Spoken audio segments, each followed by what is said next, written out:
My name is Neil Vandry. I'm your officiator here at the church, and I'd like to welcome you all to a wonderful event. We have three amazing presentations for you. First, tonight we have Dr. Aubrey de Grey, followed by Joe Bardin, and then Ben Best. Now, before we get underway, I do want to let you know about a couple of things going on in the world that you should know about. First, there's the Unicorn Summit, and that's this June 29th, 30th, and July 1st and 2nd, and that's in Portugal. We also have the Global Longevity Conference at Trinity College in Dublin, July 2nd, 3rd, and 4th. If you're able to, go to these events. There's some fantastic speakers. There's going to be wonderful, amazing stuff going on there. If you can get to Portugal, if you can get to Dublin, you owe it to yourself to go. And you can find links for both of these events at both our church calendar, where you can find that at our website, as well as in our recent newsletters from the church. So let's begin with the Perpetual Life Creed. We'll bring the creed up, and I'd ask that you say it along with me where you are, as I do. Our Perpetual Life Creed. We believe that all of life is sacred, and that we have been given this one life to make unlimited. We believe in our Creator's divine plan for all of humanity to have infinite lifespans in perfect health and eternal joy, rendering death to be optional. By following our prophets, we achieve eternal life, creating a heaven here on earth. We follow Nikolai Fedorov, who taught that the transcendence of the Creator will be solved only when humanity, through our unified efforts, becomes an instrument of universal resuscitation, when the divine word becomes our divine action. And we follow Arthur C. Clarke, who said the only way to discover the limits of the possible is to go beyond them into the impossible. And so we enter each day energized in spirit and empowered by the words of our prophets to live in joy, serving our Creator and the human race forever and ever. Here at the Church of Perpetual Life, we're forming a pickleball club in South Florida. For anyone that's in the South Florida area, reach out to me and we'll get you connected to the pickleball coach. And we've got a good one here. I have some fairly famous people with us tonight. I'm pleased to say we have John Ferber with us. We have Michael Perry, whom most of you know, and I do believe we have Dr. Peter Dreher, and Charles Tandy came in there. Welcome to our event, all of you, and thank you for joining us. Our services are once a month. This month we are in Zoom and live streaming in YouTube only. However, next month we'll be back in person with a hybrid in-person, on Zoom, and in YouTube, all mixed together. Last month we had Chip Walter with a fireside chat. He is, of course, the author of Immortality, Inc., as well as Doppelganger. Now, those two books are available at the church library. You can also find them online. Last month, we also had Bill Falloon with an age reversal update, as well as a great video from Charlie Cam.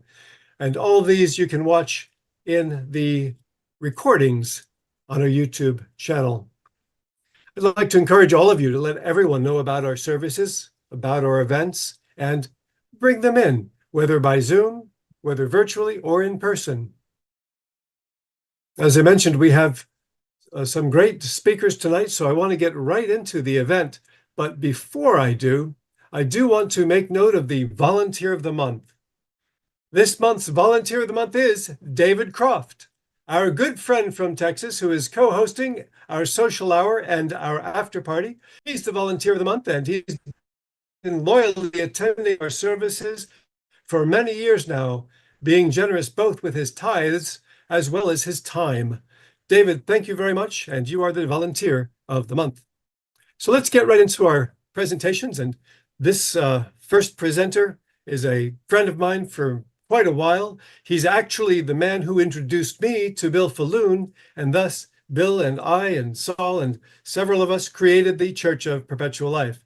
Aubrey de Grey is known far and wide as the Methuselah of the age reversal movement. He's a pioneering English biomedical gerontologist best known for his bold assertion that aging is a disease that can and should be cured. And he rose to prominence with the publication of the mitochondrial free radical theory of aging and his book, Ending Aging, where he argued that medical technologies could potentially extend human life indefinitely by reversing or repairing the cellular damage associated with. There's so much I can say about Aubrey, but there's something I really want to stress, and that is the fact that he is the co-founder of the Methuselah Foundation and later established the SENS Research Foundation. He's also well known as the Longevity Escape Velocity Foundation guy. He leads this nonprofit whose main focus is combining damage repair interventions to achieve additive increases in longevity escape velocity. If you'd like a link to the Longevity Escape Velocity Foundation, check the newsletter. The recent newsletter will give that information to you. Aubrey, my good friend, let's bring you on with your wonderful presentation. I'm looking forward to it. Let's all welcome Dr. Aubrey de Grey. Well, thanks very much, Neil. Right, let me try and share my screen. I know I have to do this in a certain order. I have to go like that. I had the pleasure to meet Aubrey way back in time. We got to know each other quite well. I went to his conference at UCLA where we got to know each other better, and we've been friends ever since. It's my honor to have you as a friend, Aubrey. Well, thank you so much. And okay, that looks good. Are you seeing my slides? Is that looking good? Yes, looks good. All right, fantastic. Right, well, so first of all, thank you so much, Neil, for that very kind introduction and for having me here. It's always a delight to speak to this kind of audience, and I guess it's quite a few times that I've done it now. I spoke in person at the Church of Perpetual Life, I believe, twice over the years. And I think I may have done one of these virtual ones as well, but I forget. At any rate, today I am well aware that many of you are quite familiar with the work that I do and that we do at the LEV Foundation. And furthermore, that there's also plenty of you who are not familiar with it. So I'm delighted that Neil has given me an entire hour or thereabouts to do justice to everything in a manner that should be of some interest, I hope, to people of whichever of those backgrounds. And what I'm going to do is I'm going to start off by giving some background about how I think about aging and how I have proposed we might be able to bring it under medical control. And I will talk a bit about what we are doing at LEV Foundation, which Neil has just outlined, and I'll talk about the first experiment that we did, a very large one that started about 2 years ago and ended about a month ago. And then I'm going to talk, if there's still time, about the thing I'm saying on this title slide, about the prospects for bringing about a truly revolutionary, truly seismic change in public attitudes to aging, and thereby a proper effort to do something about it within really a very short amount of time and with a ridiculously small amount of money. So I'll get to that.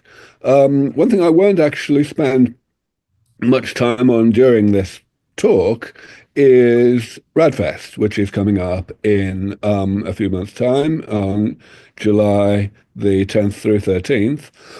And the reason I won't do that is because I don't want to steal the thunder of our next speaker, Joe Bardin, who of course, is one of the principals at the Coalition for Radical Life Extension, with whom we are partnering this year.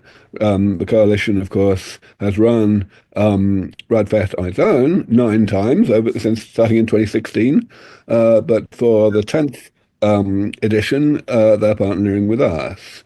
And I will just, before I forget, mention that this is related to the one of the conferences that Neil just mentioned, the conference in Dublin that's happening a week earlier during the first week of July. That conference is one that I actually ran for a couple of years, well, 3 times actually, over the past year since COVID. And the only reason I'm not doing it this time really is because the conference ecosystem has rather changed, and in particular, there just aren't really enough conferences in the USA anymore that focus on longevity in the manner that I like to run conferences to do. So that was really why I decided that now was the time to shift over to the US. And the partnership with the Coalition for Radical Life Extension is an enormous bonus that is promising to make this a really huge success. But I won't say anything more about the conference until Joe gets going, and we can talk about it at some length then. All right, so what do I want to tell you? Well, I'm going to start by trying to get my slides to work. It's gone into a mode that I'm going to have to unshare and reshare.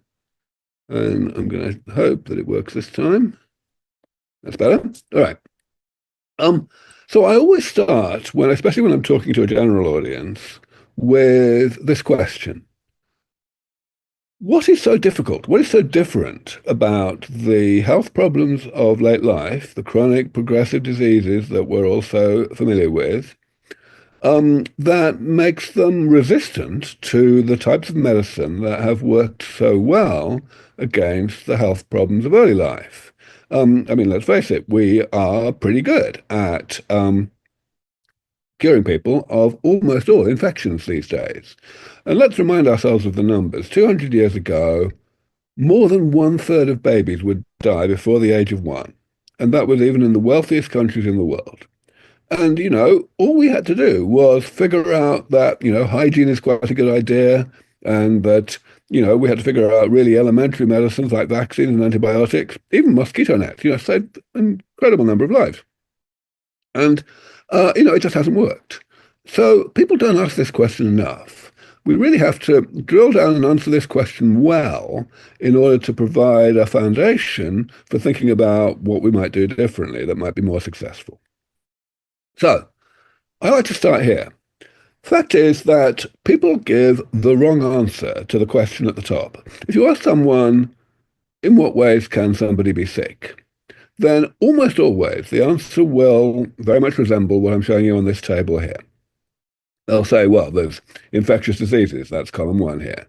Then there's, choosing your parents badly. A few of us, of course, get unlucky and have these congenital diseases. Then there's no, the big one, the chronic progressive diseases of late life, almost all cancers, Alzheimer's, atherosclerosis, a lot of things. And most people then would say that completely separate from these things, way out in the stratosphere, there's this 4th way to be sick, which is called aging itself, and which consists of, these rather nebulous, poorly defined things like frailty. And this big black line is supposed to tell you that in most people's minds, aging itself is so different from diseases that it's kind of implicitly off limits to medicine. Not just today's medicine, but medicine even of the future. And that we might as well not try, that it's kind of woven into the fabric of the universe. And that's completely wrong. So I want to start telling you why it's wrong. And in order to do that, I'm going to define aging. First of all, I mean, you've got to think it's pretty crazy that we would have to have the definition of aging actually stated, because let's face it, aging has been the number one preoccupation of humanity since the dawn of civilization. So it's a little bit embarrassing that if you ask 10 people what their definition of aging is, you'll get 10 different answers, or if not more. So I like this definition, not only because it's correct, which a lot of the other definitions also are, but also because it demystifies aging. It helps you to see that we do actually understand what aging is at the fundamental level, and we can use this definition to guide our thinking about what to do. So, what is it? What am I saying here? I'm simply telling you that aging is the combination of 2 processes. The process on the left, which goes on throughout life, whereby our metabolism, which is to say the entire network of processes that keep us alive from one day to the next, generates damage. What is damage? It is changes to the molecular and cellular structure and composition of the body. structural changes. And the reason I use the word damage to denote that set of changes is because the body is only set up to tolerate a certain amount of them, and yet they continue to accumulate throughout life, so eventually there's more damage than what the body is set up to tolerate. And that's when the right-hand process kicks off, the decline in physical and mental function that occurs late in life. And of course, I'm using the word pathology to denote all of those things. So our goal here, of course, is to separate metabolism from pathology, to allow people to continue being alive, in other words, performing metabolism, without getting sick. And that helps us to understand what was wrong with the table I put up earlier. If you look closely at this table, you'll see that every one of the columns is the same as it was before. The only difference is the location of the big, thick black line. And that is supposed to communicate two things. First of all, it answers the question I began the talk with. It says, well, it's no surprise that the things in column 3 are resistant to the types of medicines that work for column 1, because they're completely different things. Column 1 is things that are caused from an external source, so you can actually cure them, you can get rid of that source. Column 3 is, intrinsic. It is caused as a consequence of being alive. And the other thing that moving the black line tells you is that there is really no meaningful difference between column 3 and column 4. That, really, it's just semantic. The things in column 3 are simply the aspects of aging that we have chosen to give disease-like names to. And that is all. And that's rather handy because it completely disposes of the idea that the things in column 4 are off limits to medicine, because no one's going to say that the things in column 3 are off limits to medicine. So that's helpful. But the thing is, I've belabored all of that because, excuse me, because at the moment, the overwhelming majority of the effort that society expends and in the money that society spends on trying to do something about the health problems of late life consists in making the mistake that I've just described. Geriatric medicine is all about attacking the pathologies of late life directly, just as if they were infections, as if, you might be able to actually cure them. And just from this really simple definition of aging, we can immediately see that that's brain dead, because damage is still accumulating, which means that anything that directly addresses the consequence of something that's accumulating is necessarily going to become progressively less effective as time goes on. So it's a complete non-starter.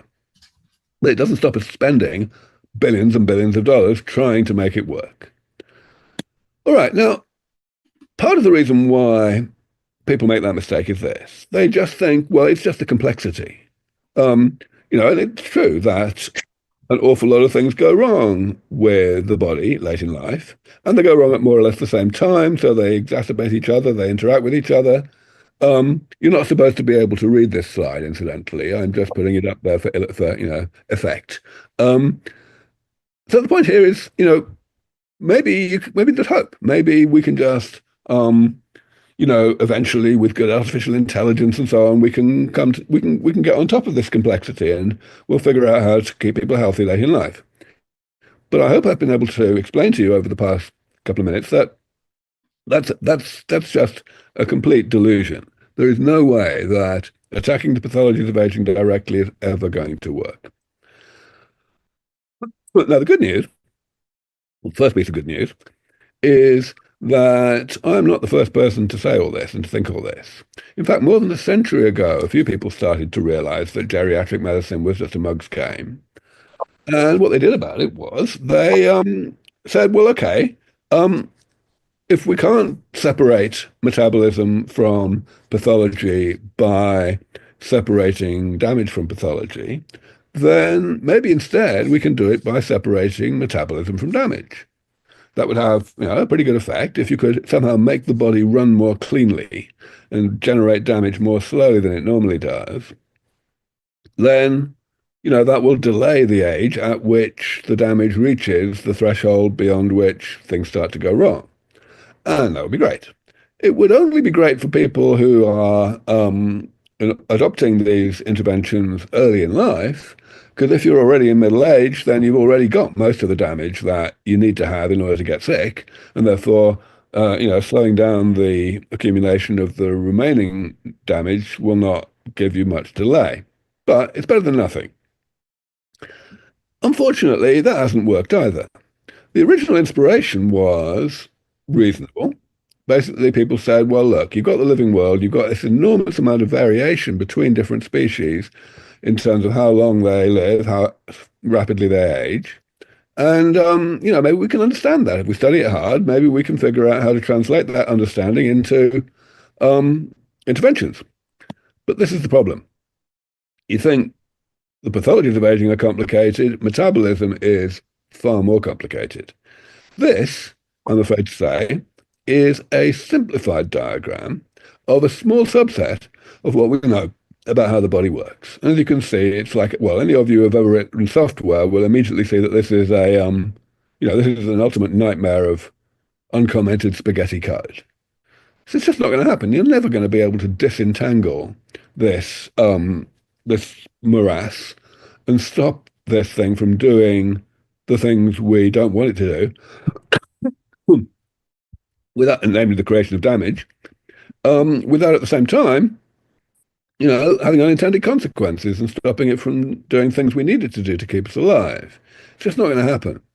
And this isn't really just a complexity thing. This is just that the creation of damage is just too inextricably intertwined into the things we need metabolism to do. And of course, I'm understating the question, really, the problem, really, because I'm talking here about this being a simplified diagram of a small subset of what we know about how the body works. And any biologist will agree with me that that is completely dwarfed by the absolutely astronomical amount that we don't know about how the body works. And that's even ignoring all the stuff that we don't even know that we don't know. So, forget it. Fortunately, however, there is a third approach that we can use. And I, somewhat arrogantly, am calling it the common sense alternative. It's preventative maintenance. Essentially, remember the goal here is to separate metabolism from pathology. So the approach of doing so by separating damage from pathology is not going to work. The approach of doing so by separating metabolism from damage is not going to work. But if we separate the two processes from each other, then we're on much stronger ground. If we go in and periodically repair and eliminate most, or some anyway, of the damage that metabolism is generating, then we don't need to slow down the rate at which it is generating that damage.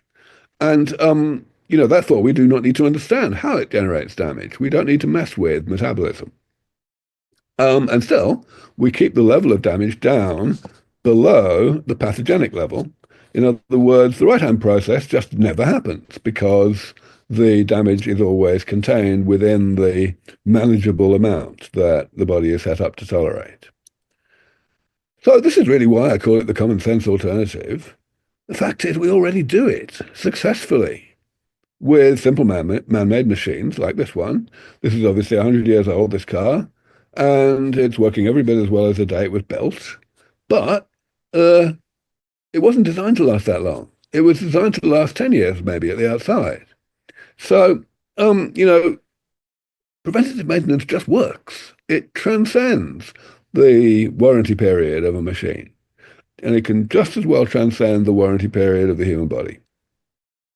So, that's all very well. I've told you that we're essentially sidestepping our ignorance of the process of metabolism generating damage and also the process of damage creating pathologies. But what we're certainly not sidestepping is the nature of the damage itself. You can't repair damage unless you know what the damage is. And so a huge part of what I needed to do back in 2000 when I first started thinking this way was to enumerate the types of damage. And it turns out there are a lot of them. But luckily, they can be classified into just 7 major categories, and the categories I'm listing on the left-hand side of this table. Now, you may immediately ask, well, hang on, what's so useful about categorization? You know, that's you can put 1,000 things into 7 boxes in a lot of different ways, so what? Well, the answer is the right-hand side of the table. For each of these categories on the left, there is a generic approach to dealing with it, to actually doing maintenance. And what I mean by that is simply that the therapies to deal with each example within a category may have some differences, but those will only be differences of detail. They will not be, profound differences. Very, very important from an engineer's point of view, because that means that if you say take and you get 1 or 2 of the examples within a category working, then the knowledge that you have gained by doing so can be reused, and you'll be able to get the next one working and the one after that in the same category much more quickly and easily. So this is actually very important. Now, so I won't go through all of these in the interest of time, but I do want to talk about cell loss, which is an easy one to explain. Cell loss is just the phenomenon where cells die and they're not automatically replaced by the division of other cells. And, that's something that happens in various parts of the body. One very important place that it happens is a small part of the brain called the substantia nigra. And the particular neurons that are living in that part of the brain, they're called dopaminergic neurons. They tend to die at a much more rapid rate than most neurons do. And sure enough, eventually there's not enough of them, and you end up with a pathology called Parkinson's disease. So what we'd like to do is replace those cells so that the substantia nigra is making enough dopamine after all. And how do you replace cells? Well, that's what stem cell therapy is, right? You prepare cells in the laboratory into the right state so that you can inject them, and then they will divide and transform themselves, differentiate, as we say, into replacements for the cells that the body is not replacing on its own. Then, in the particular case of Parkinson's disease, this was tried about 30 years ago in Sweden, and mostly it didn't work at all, but occasionally it did. And the reason that was the case was simply because back then we didn't know anything to speak of about how to manipulate stem cells in the laboratory. So the only option that these researchers had was to isolate cells from aborted fetuses. And that was extremely hit and miss because they just had to basically guess which part of the developing brain to take the cells from. So it usually didn't work at all. They just didn't get lucky. But on those few occasions when they did get lucky, it was just unbelievable. People would get just one injection, and they would be taken off other medication. There's this precursor of dopamine called L-dopa, and they'd be fine, no symptoms for like 10 years or more. I mean, that's about as close to a cure as you can get. So, of course, these days we know a lot more about how to manipulate stem cells in the lab. And so now people can make the right kind of stem cell, what's called a dopaminergic precursor, to inject. And that's what's happening. There are currently 6 clinical trials going on around the world doing exactly that. Stickies, yellow stickies. I think you have one right there. Okay. Right. Oh, I didn't mean to do that. I'm sorry, I hit the wrong button. Jean distracted me. It's all your fault, Jean. Let me do that again. Share. Let's save that. Good. I hope that is working. Let me go back to here. All right. Now, as you can see, I started thinking this way quite a long time ago. The real eureka moment was actually just coming up to a quarter of a century ago in June of 2000. And I first published, along with a number of very distinguished co-authors, 2 years later. But it took a while for this way of thinking to be accepted by the academic community. However, over time, I was able to get enough money in the door to do research and to move forward with a lot of these things. And I'm very proud to say that that was pretty successful, to the extent that the approaches I pioneered are in many cases now being pursued in the private sector, not just in academia. That's, of course, very important because, honestly, investors write bigger checks than donors do. So the research is going faster than what it used to. So that's very nice. Not only that, I mentioned that, I did eventually win the battle in academia. So this is a couple of figures from a paper that came out in 2013. Some of you will be familiar with it. It's called The Hallmarks of Aging. And it's essentially a restatement of what I had said a decade earlier, albeit with some imperfections. And the thing is, its time had come by then. So this was published in a very top journal in Cell. It was published by a bunch of very distinguished mainstream scientists, and it became by far the most highly cited paper in the whole of the biology of aging this century, and I'm pretty sure it's going to stay there. So, this is pretty good news that, and it means I don't have to go out and justify this way of thinking about aging and what to do about it to my colleagues in the field anymore. I should also mention that it's not just that the approaches I proposed back in 2000 have moved forward.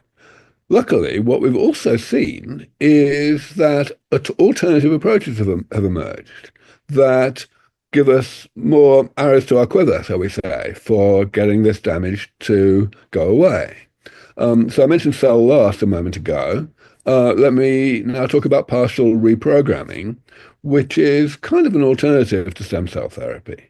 Essentially, what you do is rather than injecting stem cells into the body, you inject other things that cause cells that are already present to become more stem-like than they were. And this is not it's not something that can, even in principle, replace stem cell therapy completely. Largely because there are certain places, including actually the substantia nigra, in which simply there are no cells around that can be reprogrammed into the right kind of stem cell, or at least we don't think there are. But there are plenty of other places where stem cells are needed, in which partial reprogramming seems to be very helpful. So that's pretty good news. And what's even better news is that there's a lot of money that's gone into this area. It's really caught the imagination of a bunch of wealthy people. So again, I won't go through the others, though I'm of course happy to answer questions about all of this. But I do want to highlight what I've written at the bottom, because the fact is, any divide and conquer approach, if you're saying, well, okay, there's this spectrum of problems, we've got to solve all of them, then a very legitimate thing to say is, well, how do you know you've got an exhaustive classification? How do you know you're not going to come across new things that you hadn't got a solution for? And of course, I can't say that I know that that's the case. But even back in 2000, the circumstantial evidence was pretty good. It was that it had already been 18 years since any of the problems that I was looking at had been identified. And, that's quite a long time in science. And now it's been another 25 years. So that's really good news. No new categories. I've been taking a small dig at the Hallmarks paper there because their categories have definitely not stood the test of time, but you can ignore that. The fact is, my categories have, and that's what matters. So that's the background. I'm going to spend the next 10 minutes talking a bit about the big experiment that we did over the past couple of years at LEV Foundation. Now, by way of introduction to it, since we're talking here about an approach to combating aging that's a multi-pronged approach, it's a divide and conquer approach, it inherently comes in two phases. You've got a phase where you develop the components, and you've got a phase where you put them together. Now, in typical engineering applications, the second phase is the easy part. Once you've got your bits working, the assembly into the whole thing, it's going to work. But in medicine, it's not like that, because in medicine, we're obviously working with a system that we have a very, very poor understanding of, as I mentioned earlier. And that means, yes, we can totally get surprises when we put things together.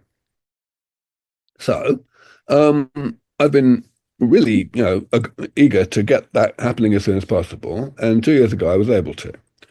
I took 4 interventions, one of them actually just kind of the gold standard non-repair intervention, and 3 repair interventions, and I put them all together in the same mice.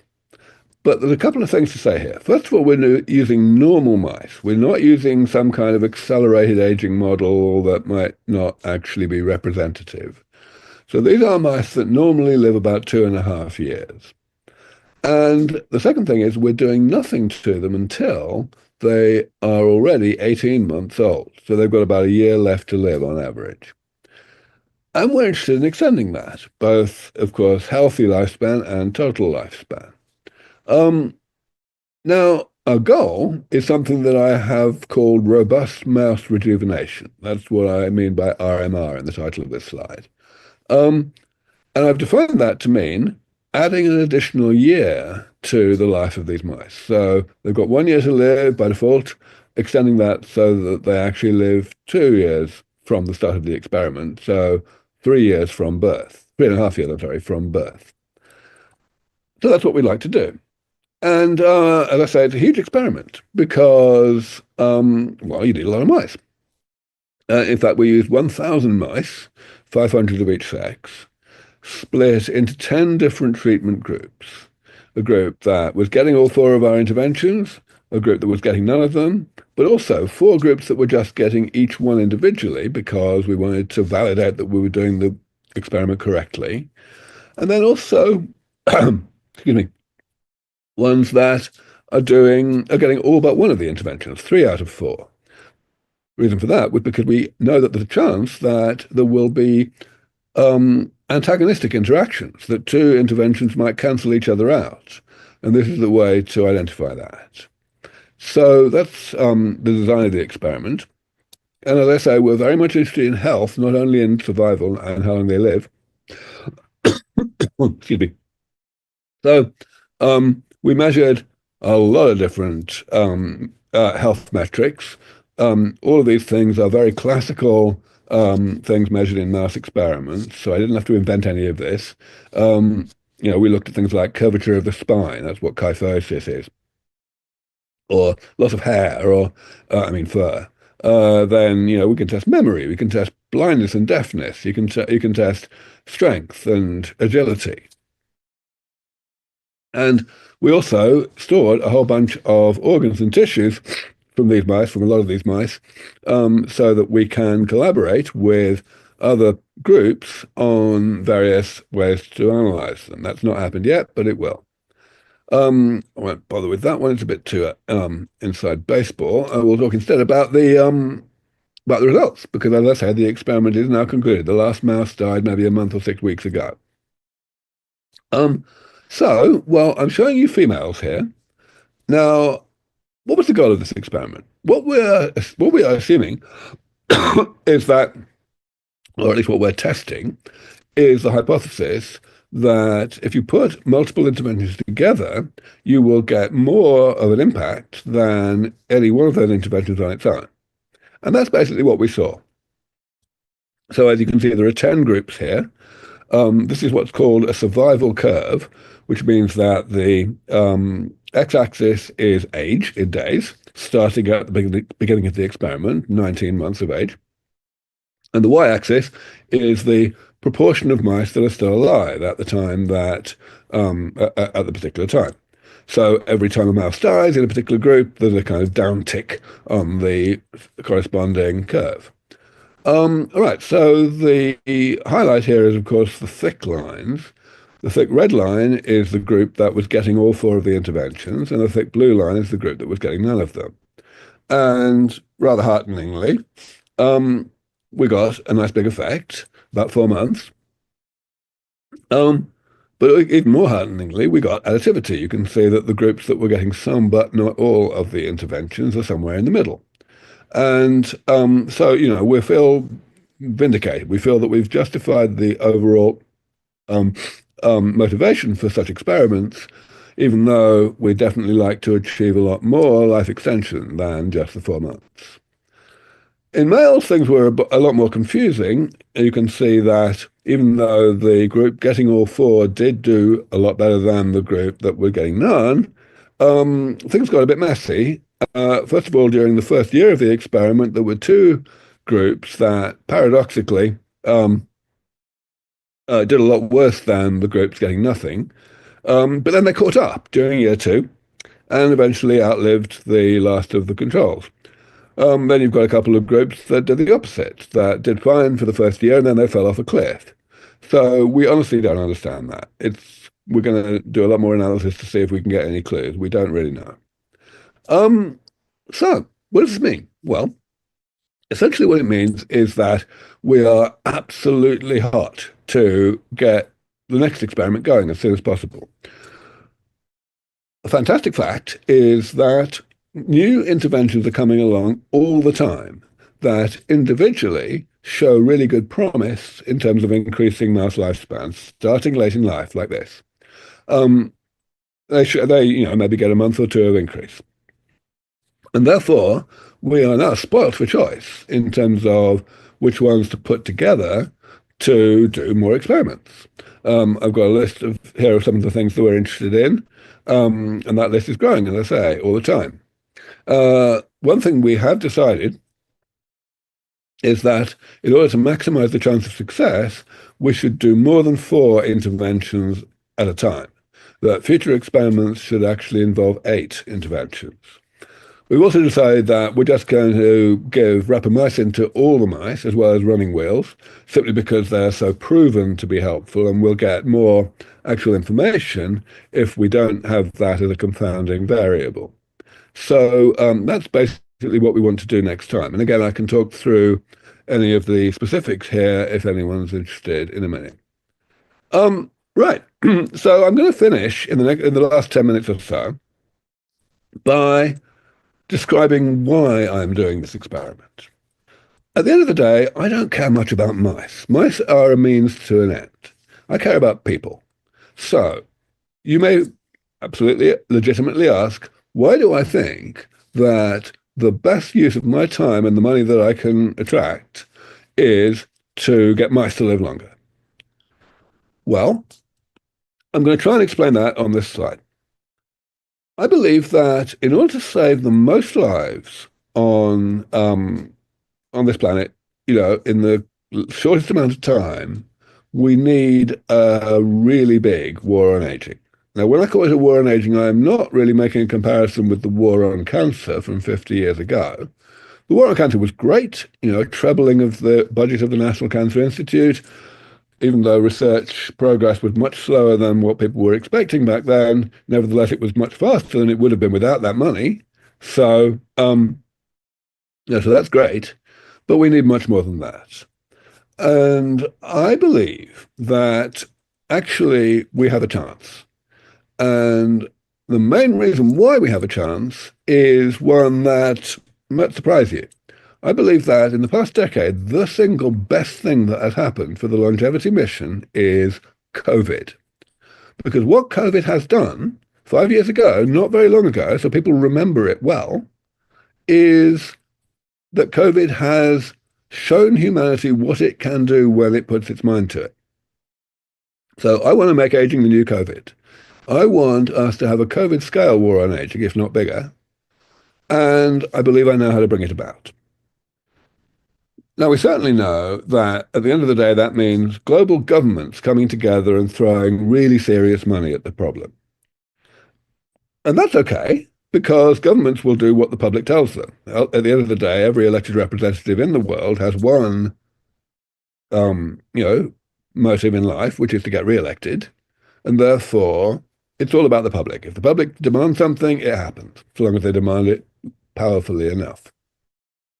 But I've been trying for a quarter of a century to persuade the public to take aging seriously, and there are many people on this Zoom that have been doing it for even longer than me. So it doesn't really seem very possible, does it? Well, not so fast. Fact is that there is one way to get the public to demand something that it has not demanded in the past, and that is to get the world's leading influencers to demand it. Influencers, they're called that for a reason. They actually, it's amazing, but the fact is, when Oprah Winfrey gets up and tells somebody to buy a particular book, an awful lot of people go out the following day and buy that book. And, she's not the only one, obviously. You got Joe Rogan and, Lex Friedman and Mr. Beast and so on. So all we need to do is get the influencers, the world's leading influencers, in unison to start demanding a war on aging. But I haven't really answered the question yet, have I? Because the fact is, governments don't care about mice. The public don't care about mice. And I think it's fair to say that influencers also don't care about mice. So, what's the last step?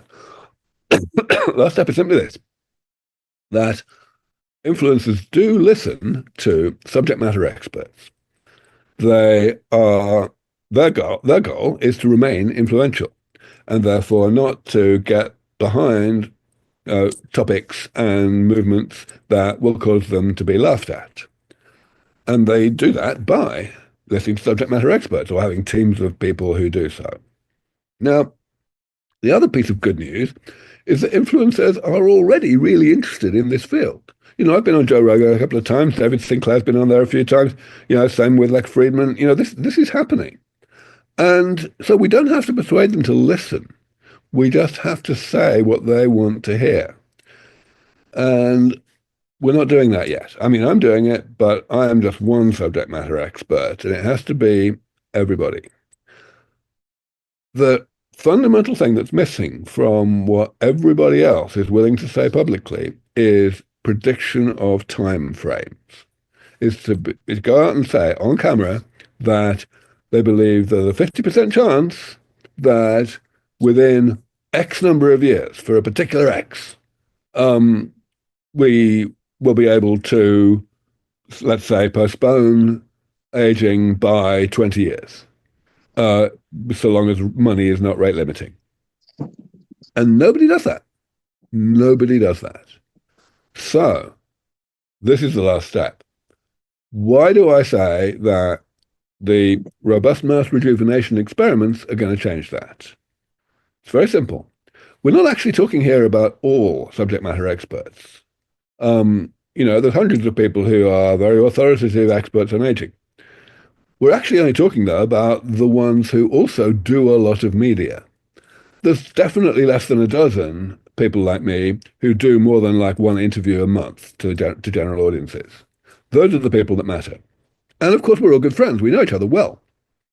So I feel confident in my prediction that all, or almost all, of those people will be willing to stand up and say, yes, maybe their time frame prediction will be longer than mine, but any prediction is far better than none.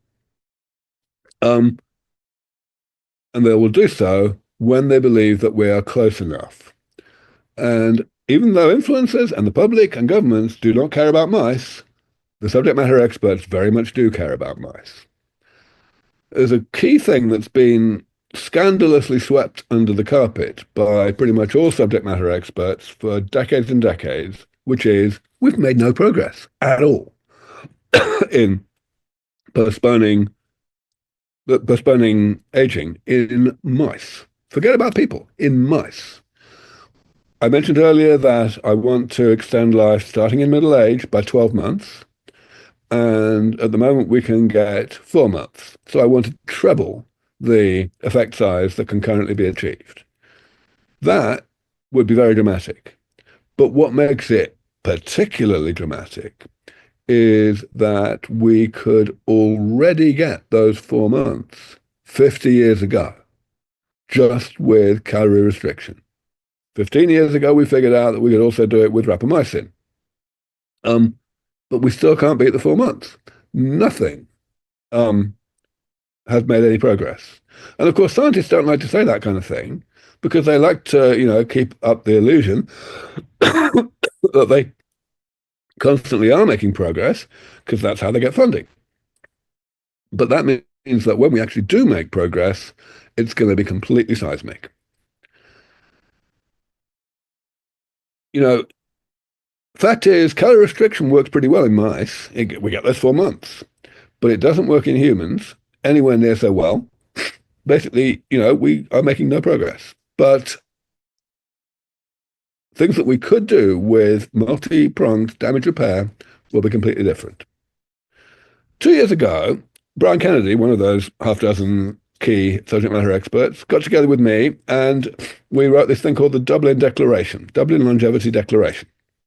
It was a demand to put more money into this field, but back then, and now would be the same, it did not have any time frame predictions. And the reason it didn't was because, quite honestly, if we had put concrete time frame predictions in there, then hardly any of the top luminaries that we were able to attract would have signed. So we had to be a bit more circumspect. And sure enough, it has had very little impact. We got most of the top people in the field to sign, but we only got a couple of thousand people from the general public.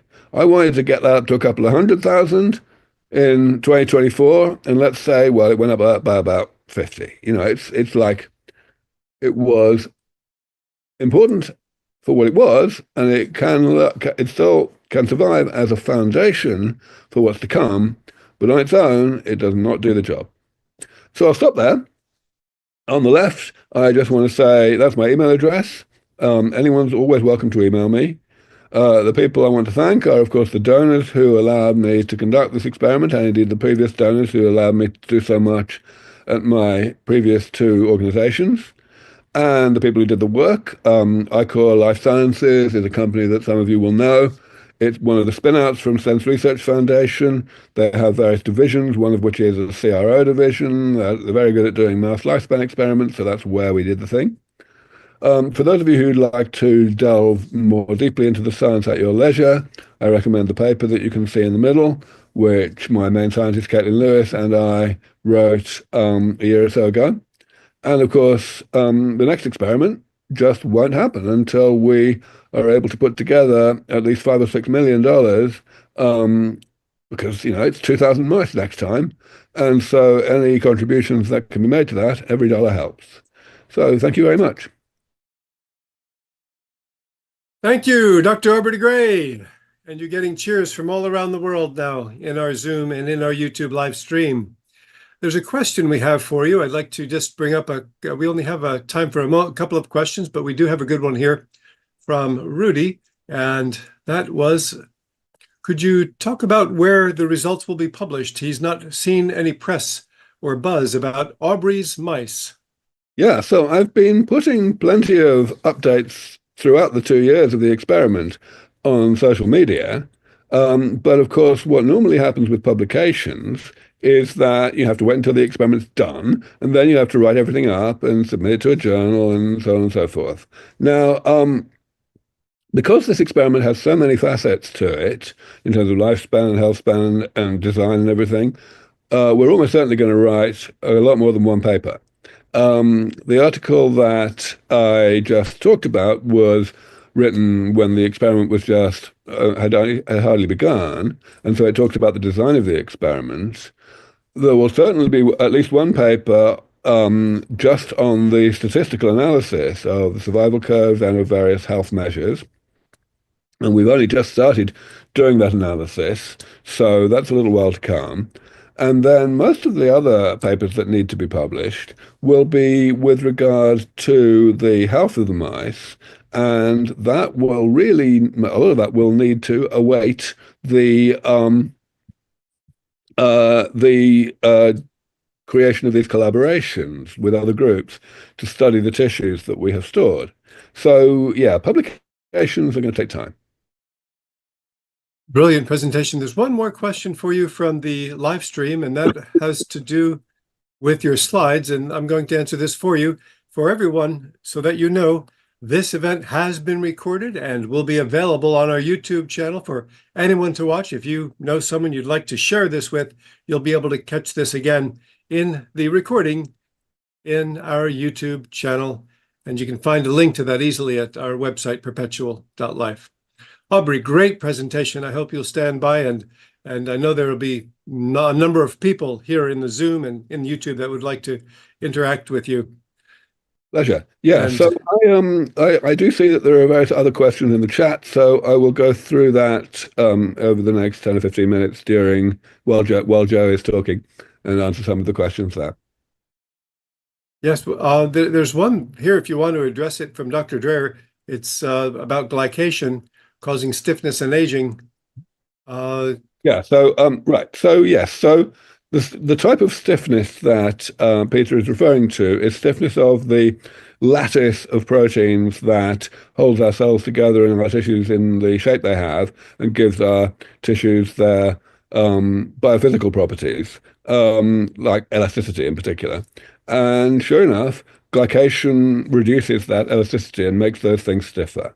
There has been a lot of work over the years on this, and certainly extracellular matrix stiffening is one of the 7 categories that I put forward 25 years ago, though it was rather inexplicably omitted from the original Hallmarks paper in 2013.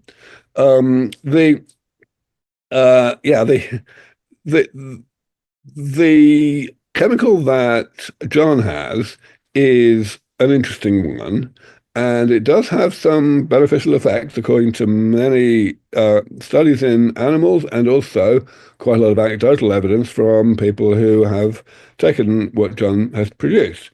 But I think there's more to do on that. There's now a company named REVEL Pharmaceuticals, which is another spin-out from Sense Research Foundation, that is pursuing a rather more aggressive approach to breaking cross-links and restoring elasticity. So yes, it's a very important area, and I'm glad that it's been brought up.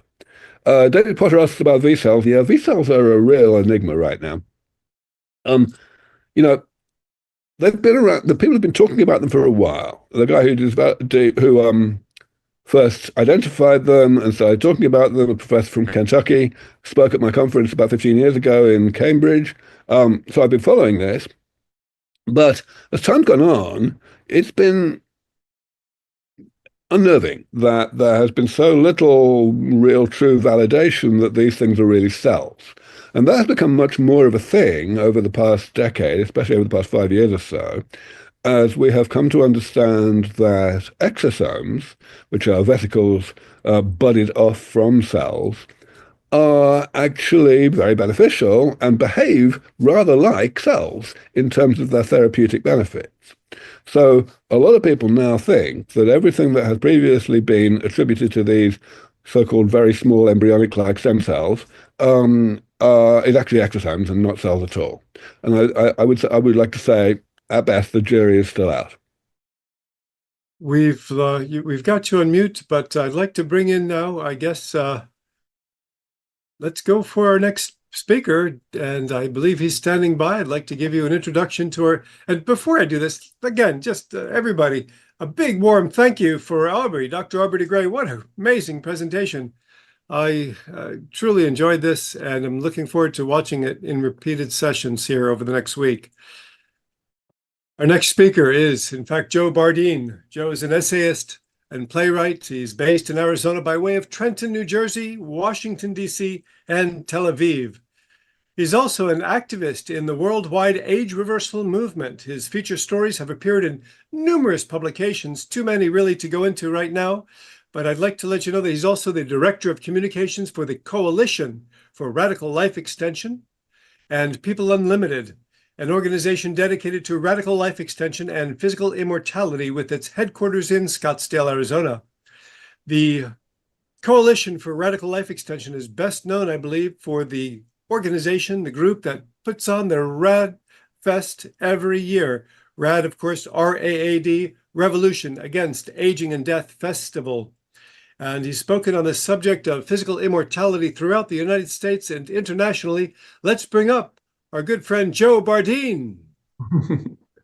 Thank you. Thank you. First of all, I want to thank Neil and Rudy and Janice for having me on, and also for the work you do to help us with RAADFest. RAADFest is a collaborative endeavor, and it's part of our mission is to bring people together to advance this revolution. So we know that it's about, for us, it's about people power, and that's our mission. I want to say we're thrilled to be partnering with Aubrey de Grey and Longevity Escape Velocity Foundation.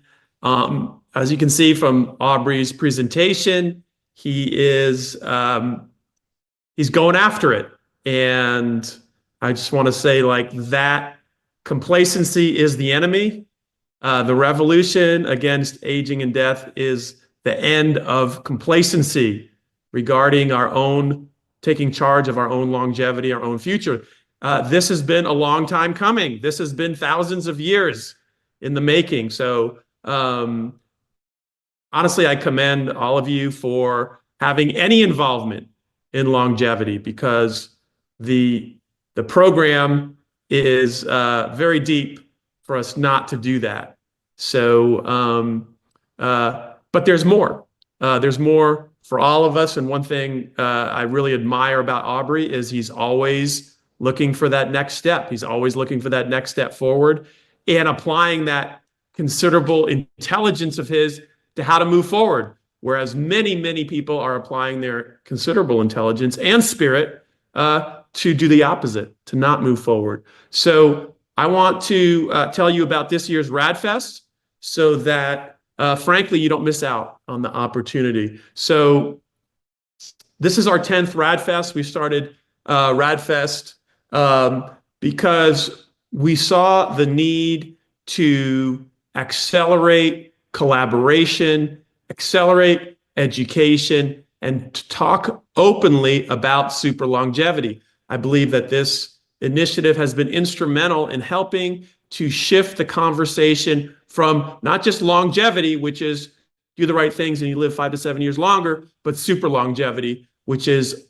perpetual life, which is unlimited lifespans, which is really at the heart of what we desire. As we mentioned, we are in partnership with Aubrey's organization, Longevity Escape Velocity Foundation, and it's really like two events in one, because you're getting the laboratory clinical trial research, and you're getting the clinician, the cutting edge clinician capabilities, what you can do for your longevity right now. So I'm sharing my screen. So this year, RAADFest is July 10th through the 13th. It's in Las Vegas. It's actually a little bit off the strip at the Red Rock Resort. It's like 20 minutes from the strip, so it's a little more chill. I hear you guys asking questions. Somebody's asking questions about rapamycin. Somebody's asking questions about different protocols. That's fantastic. However, there are so many protocols to consider that it's really important to get, first of all, unbiased answers, okay? We are not selling products. Unlike biohacking events, we are not pitching products. We are put on by the Coalition for Radical Life Extension, which is a not-for-profit organization. So we are providing unbiased answers. And we say for all ages because really we are not just for the 40 and 50-year-old biohackers. We embrace everybody. And we have great speakers. Many of them, some of them are in business. Nobody sells products from the stage. Okay, that's not what this is about. This is about you getting the information you need. However, to get the information you need context. Okay, so we show the full longevity landscape. What do I mean by that? Again, somebody mentioned telomerase. Somebody mentioned hyperbaric. Somebody mentioned rapamycin. Great, look into it. But the idea that one of these is a silver bullet that's going to address the complexity of aging is highly, highly unlikely. What's much more likely is that's just the limit of our own capacity to explore solutions. So what we've done is created this 3-day event where you can hear about many potential protocols, many potential interventions for your longevity, along with the future of what's coming in the laboratories being curated by Aubrey de Grey, so that you have context. This is so important, so that you have context for the choices you make. So opening day is, and we have fun, as you can see. So opening day is what's possible and getting current on the state of longevity. If you've never heard Bill Falloon present on the state of longevity live at RAADFest, you are in for a treat. He covers an enormous amount of territory, and it really gives you a perspective on what's happening. We cannot rely on the media to tell us what is or is not happening in longevity. They just have a certain bias of storytelling, which tends to be negative, as we know. But even when they're positive, they are just beginners. They're giving you a novice perspective. Bill Falloon will give you a mature perspective, and as will others on that opening night. Day 2 is going to be about diagnostics and lifestyle. So there's a tremendous amount of ways we can get data and use data to impact our longevity. That is real. That is happening now. That is not speculative. That is available now. But we need to understand what those modalities are and how to apply them. The other stuff is lifestyle. It's still the biggest and best thing we can do to impact our longevity today is different lifestyle modalities, but it's important to know what they are. By the way, the biggest thing you can do for your longevity, according to a lot of scientific study, is community.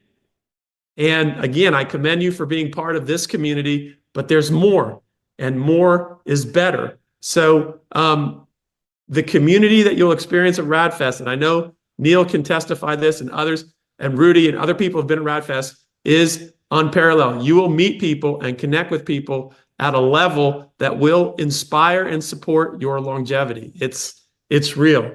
Not to belabor the point, but as I've said this many times, if there was a biomarker for longevity, most of us would be in the red.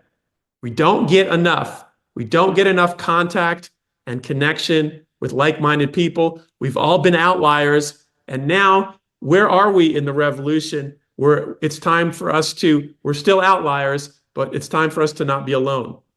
And so RAADFest is the place where people gather.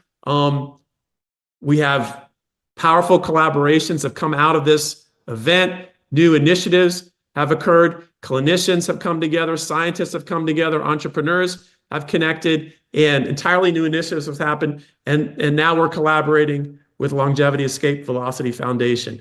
There can be more. There can be a lot more collaboration than there is. Okay, so day 3 is about longevity amplifiers. Those are the agents and actions that work, and also how to bomb-proof yourself against diseases of aging. Really important. Obviously, we need to avoid the setbacks that really make it hard to stick around. And then day 4 is age reversal. These are gene therapies, organ regeneration, and the future of longevity, stuff that's still in the lab, but it's important. It's important for us to understand not just what's available now is great, but it's important to us to understand what's coming. We cannot just live in the present in this instance. We have to know what our future is. It's part of how we draw strength for this journey. We're immortalists. Yeah, you don't have to be, but we're serious about going the distance. And so we're looking at every aspect that supports that journey. I talked a little bit about collaboration. Yes, this whole event is in itself a collaboration. It's a collaboration with Aubrey de Grey. It's a collaboration with every presenter. It's also a collaboration with you guys. We have power that we are not entirely awake to.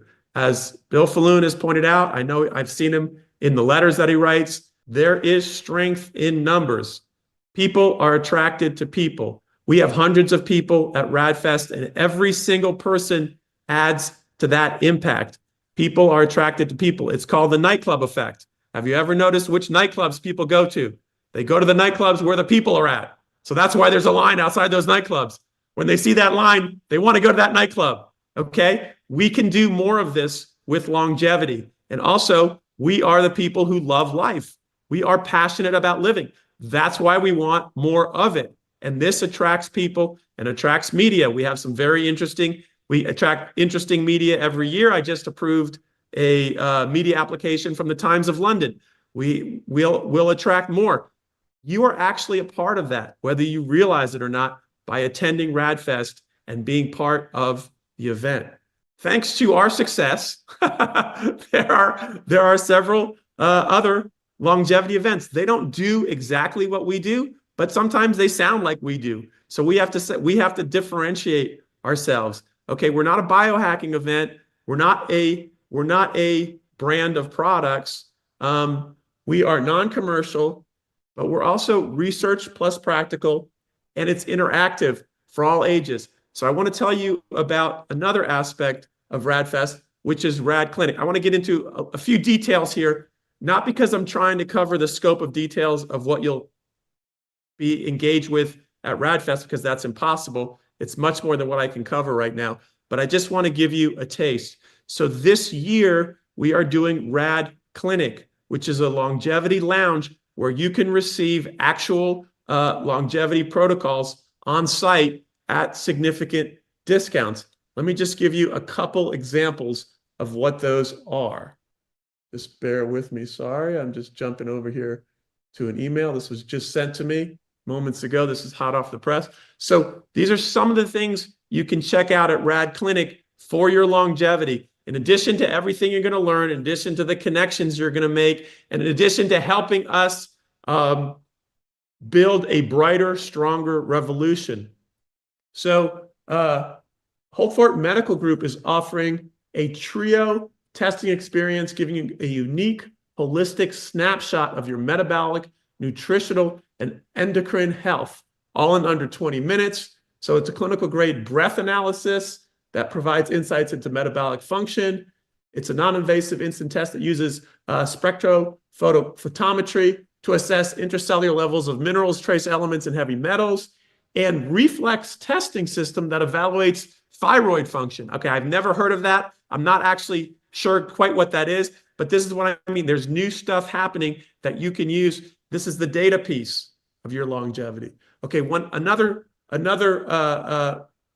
piece at Rad Clinic that I have heard of is there's a new precision bone scanning process that is an alternative to DEXA that uses radiofrequency echographic multi-spectrometry. So what it does is it doesn't just assess density, it assesses the actual architecture of your bone, which is what you need to know, like how the architecture of your bone structure is. So again, new, better, empowering.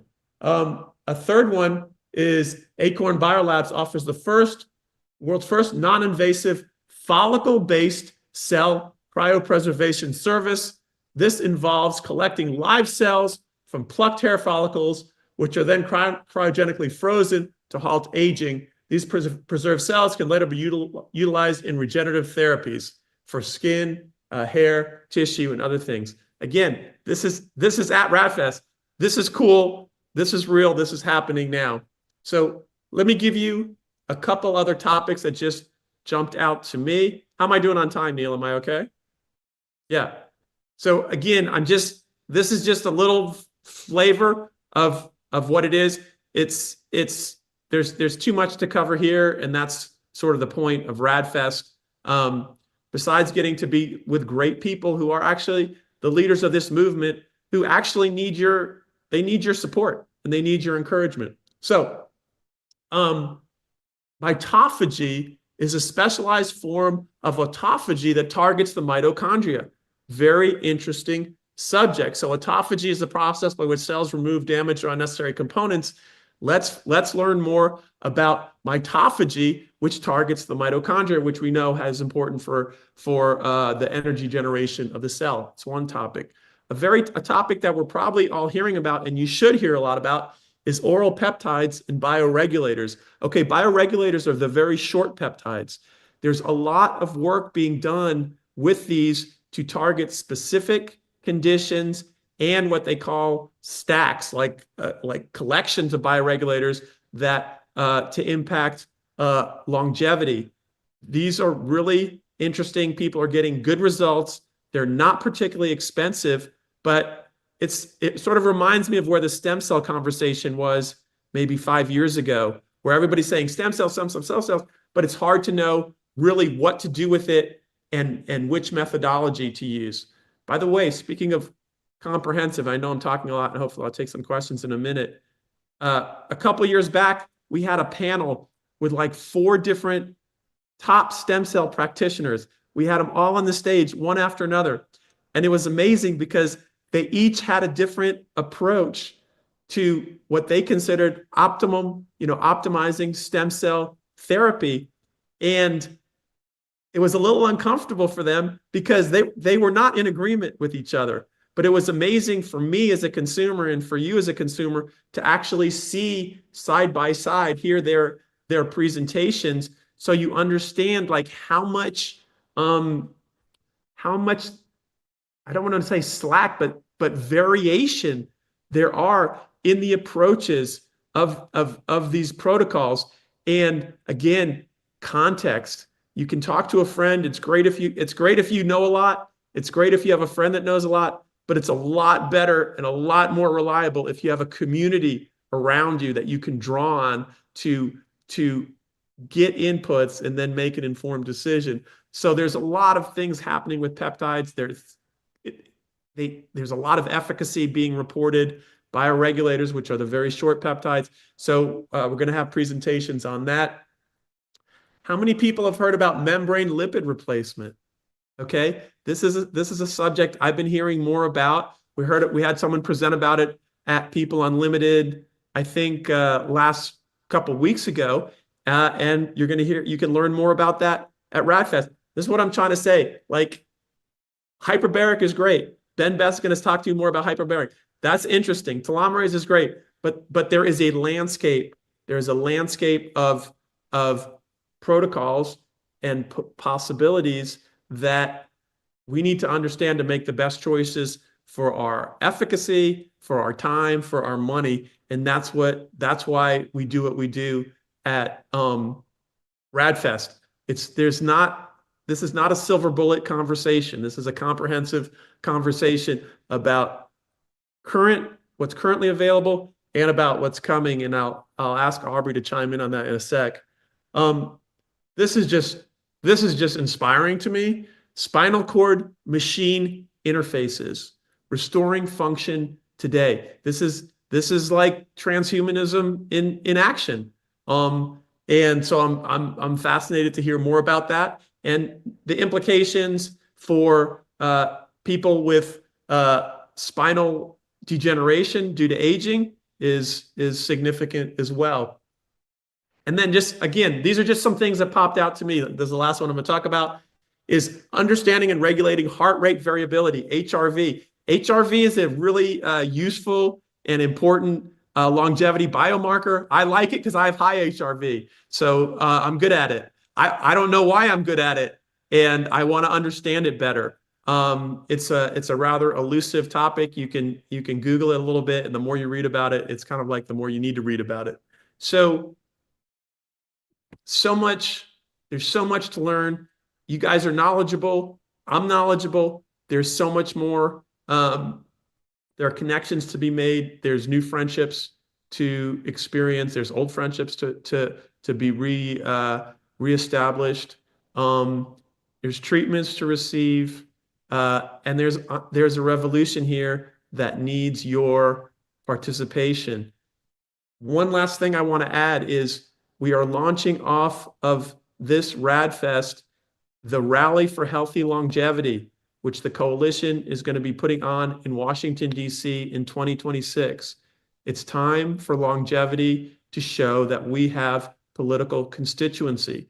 Aubrey was speaking about this, but we haven't really done much in the way of organizing to make it very evident to politicians that there is a constituency for longevity, and it's actually huge and significant, and it crosses party lines. There is a longevity dividend to be gained. It doesn't cost the government money, which it doesn't look like this administration wants to spend money. And so the Rally for Healthy Longevity is going to be happening in the spring of 2026 on the Mall in Washington, D.C. What does that have to do with RAADFest 2025? We are launching off of RAADFest 2025. That's going to be our next big event. We're going to give you more details about it. And we need your support. Look, we all care about longevity. We all care about the science, like the science that Aubrey's working on. And there's an opportunity for us to do something about it. Not all of us are scientists. Not all of us need to be scientists. But just by showing up at RAADFest and at the rally, we are making a statement. And actually, we are breaking thousands of years of complacency. It goes back to the Epic of Gilgamesh. I mean, this is forever that we have been taught that immortality is for the gods. And we are doing something different. We are experiencing that this is ours, but this teaches complacency. There's a deep, deep, deep complacency in human beings around their longevity. And whether we realize it or not, this is the revolution, is to shift out of that complacence mode into active mode. And so those are the main things I wanted to tell you about. We have a 10% discount for you. You can go to radfest.com. I put it in the chat. Maybe someone can pop that in the chat again, please. You can go to radfest.com and register and put in the code Perpetual, and you get a 10% discount. Honestly, like I heard you guys talking in the preliminary session. I know you have both a personal interest in wanting to live longer with health, but you also have a true curiosity, an intellectual curiosity about what is possible. And that is an open question. Nobody really knows the answer to that. And that's really the question we explore at RAADFest, is what is possible? What's possible right now and what's possible down the road? So thank you for having me. And I'm happy to answer any questions. And please, let me share one other page, because we just posted speakers. Not all the speakers are up, but and I'm gonna put this into the chat, and you can check out the speaker list, which is Scroll down, Joe. Scroll down through the speakers. You've got some dynamic, amazing speakers. Yeah. I mean, many cool speakers. Some you've known, some you don't know. There's people we are. Let me say something about Pasco here. So this dude is 62. Okay, this guy's a biohacker, and he's 62. So there's a biohacker in his 40s who's getting a lot of attention and getting a lot of headlines, and that's fine. But I'm just going to tell you something. Longevity in your 40s is one thing. Longevity in your 60s is something totally different. So this is Dave Pasco. He's actually a little bit of a shy person, but he's coming to RAADFest, and he's going to talk to you. He's going to tell you about how he's doing what he's doing, and his biomarkers are like really, really good. They're super good. So he's in the longevity. I'm sorry, I can never remember what they call that thing. The longevity Olympics or whatever they call that. Clinicians who didn't necessarily consider themselves longevity activists, and we're creating a context where they're understanding that what they're doing is longevity, and potentially it translates into super longevity. So there's a traction that we're creating. That's what we've always done with RAADFest. It's always been about drawing people together that is real. And so you're going to find people that from other longevity contexts, and people that you don't know. But the fact is that what they do plugs in to what we want for our longevity. So let me scroll through here a little bit further. A lot of interesting things. Here's Dr. Rabin, who's going to talk about HRV, which is of interest to me. This is Dr. Maggie, I'm sorry, I don't know how to pronounce his name, who's doing the spinal cord machine interfaces. Ross Pelton, some of you know, is going to talk about membrane lipid replacement to restore mitochondrial membrane function. Again, this is the second time I've heard about lipid replacement. So when that starts happening, you know there's something up. A lot of great speakers. Dr. Bill Andrews himself. Dr. Ingo Mann, I mean, this is natural dentistry. I mean, the way we take care of our teeth is a tricky business. Most dentists don't do it very well. It's not good for your longevity to have a lot of crap in your teeth, or even the way they correct things. There's a lot. Some of this lifestyle stuff is really important. You know, Joe, it was years ago that you had a presentation on a gentleman who, using stem cell therapies, regrew 3 of his teeth. That was Right. years ago. And Right. just in the past year, you see headlines of people doing this in Japan and other places. And it was first seen at both the church and at Radfest. It was an amazing presentation then, and it should be considered that. And that's what you get. And all of you, you hear the passion in Joe's voice, because Radfest is more than just a medical conference or the standard type of conference. It's a true festival in super immortality and super longevity. And it's a great thing to do. I've been to all of them. I, of course, will be there in July. I'm bringing my family, and looking forward to this. And anyone who can make it should make it, because you owe it to yourself to not just enjoy the events at the Rad Festival. You'll enjoy meeting people out and around the grounds. You're going to go to the Rad City, learn things there, and now something altogether new, the Rad Clinic. I'm looking forward to that, Joe. That's spectacular. And Yeah. this year, there's something special going on. It's don't miss the magic. And essentially, and I'd like to bring Aubrey de Grey back in with us if I could. Evan, if you could bring Aubrey in and spotlight the 3 of us. So the Coalition for Radical Life Extension and Aubrey's Longevity Escape Velocity Foundation are merging together this year to bring all of the best in anti-aging and and age reversal practices.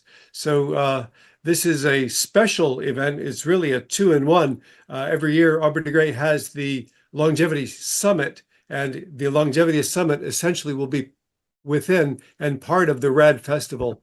What a great Radfest to attend if you can. And I'd like to, Aubrey, if there was anything else that you'd like to say about your Longevity Escape Velocity Joe, Summit. I'm going to need you to stop sharing your screen. Yes. Sure, yeah. So I think Joe did a fantastic job of summarizing what the conference is going to be like. Let me just dig a little deeper into a few aspects. So essentially what we've done is we've just partitioned the stage time. So essentially I have taken over responsibility for, I think, about 40% of the stage time. So essentially pretty much the whole of 2 afternoons or something like that. And the way I'm going to be spreading that out and partitioning it is in 4 sessions on different topics within the science of this field.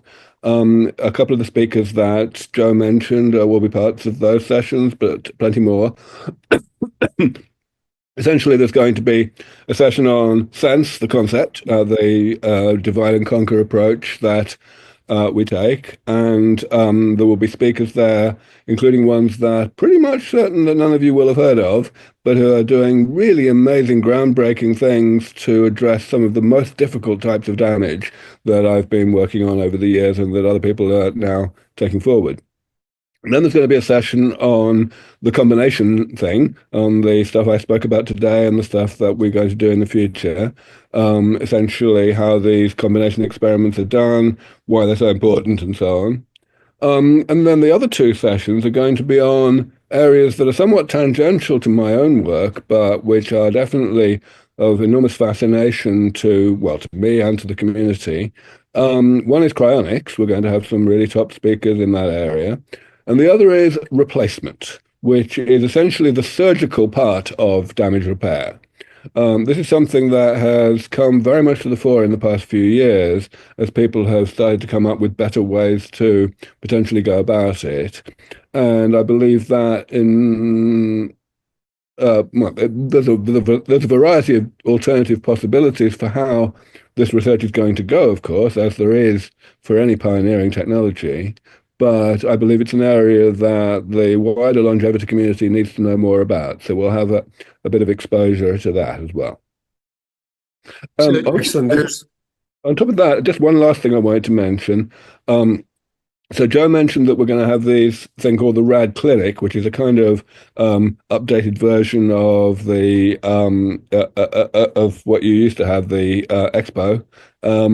But in addition, last year I think was the first time that you guys did breakout sessions, and that was pretty successful. So this year the same is happening, and again we are partitioning the breakout sessions between the coalition and LEV Foundation. So what I'm probably going to be asking most of my speakers to do is to give a relatively general audience presentation on the main stage, and then to have a second much kind of more deep dive hardcore presentation to give to the people, the more scientifically knowledgeable people in the breakout sessions. Yeah, so I think it's going to really, as Joe said, be something for everybody. I very, very much encourage you not only to come, but also to encourage everybody you know to come, because this will be a unique event until next year when it's going to be even better. That's great. There's a couple of questions, and one is how many people attend RAADFest? And this is an event where you can definitely have potentially. another barrel with that. I'm not sure what that is. We're gonna mute that one. It locks in place and it goes under the barrel. So, when you take your gun, Evan, you need to mute that. Silver rod. Okay, so what I'm going into is to let you know about the number of people that come to the RAADFest. It's a place where you can potentially meet thousands of people from around the world that are super longevity enthusiasts. I personally have made hundreds of friends just by going to the RAADFest. Great contacts. There's a question for you, Joe, as is it possible to participate digitally? And I'm going to let you answer that one. Whether it's possible. Yeah, we typically have just to cover the attendance. We typically have hundreds of people attending. You know, I think we had 700-800 last year. And it's a good feeling. It's a good feeling to be in a room with 700-800 people who are like-minded, and share to some degree your perspective on life. And as Aubrey described, like the range of presentation is very broad, and it's very stimulating. I'm sorry, what was the question, Neil? With regard to digital access, is there a digital? We don't have that at this point. We have done, and really, Joe, you know, the RAADFest is a different kind of an event. It's an event where you're interactive, where you're involved, where you're connecting. It's unfortunate that when you're doing something in Zoom, it's limited. We're limited here tonight when we can't be together in person.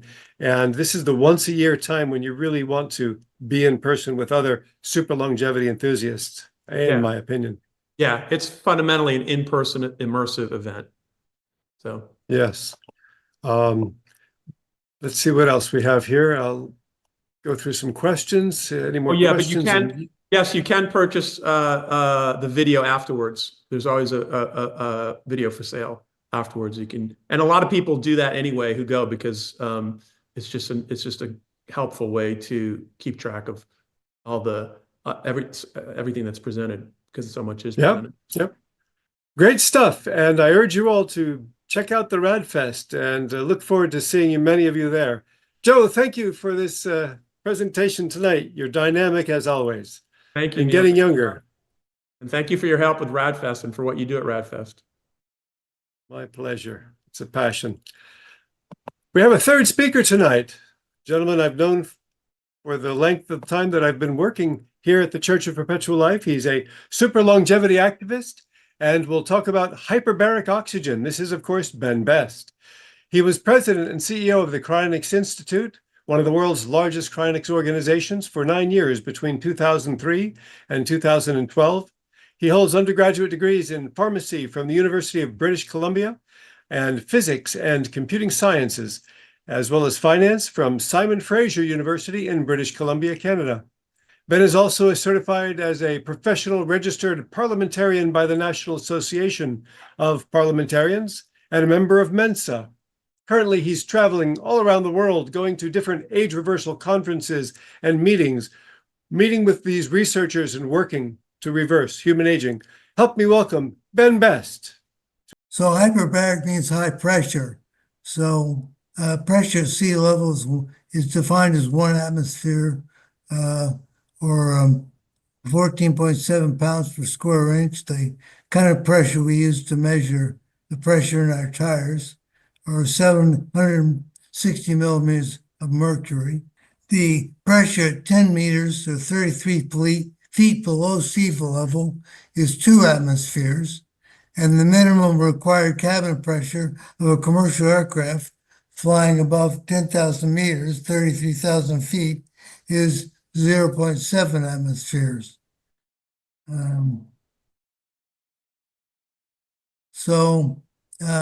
Composition of air is 78% nitrogen, 1% oxygen, and 1% argon.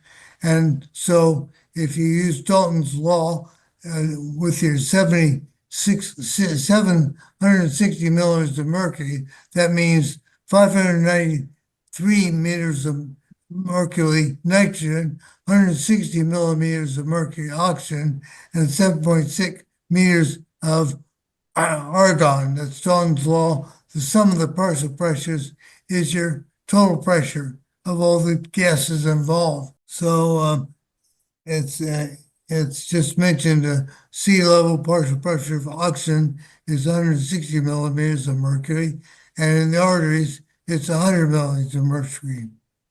In the 3-atmosphere hyperbaric oxygen chamber, 100% oxygen arterial pressure is 200 millimeters of mercury, 20 times as much. So this is showing the decline of oxygen partial pressure with perfusion and diffusion. I mentioned the 160 millimeters of mercury alveolar, that's on the vertical axis. And then as you get down to the mitochondria is where most of the oxygen is actually getting used. And the partial pressure is much lower when you get to mitochondria.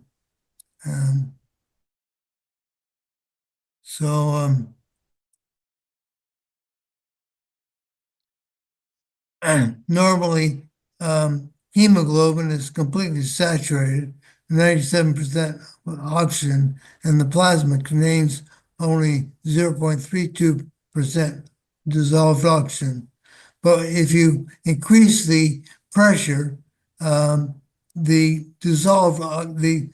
not going to increase the oxygen in the hemoglobin, but you can increase the dissolved oxygen.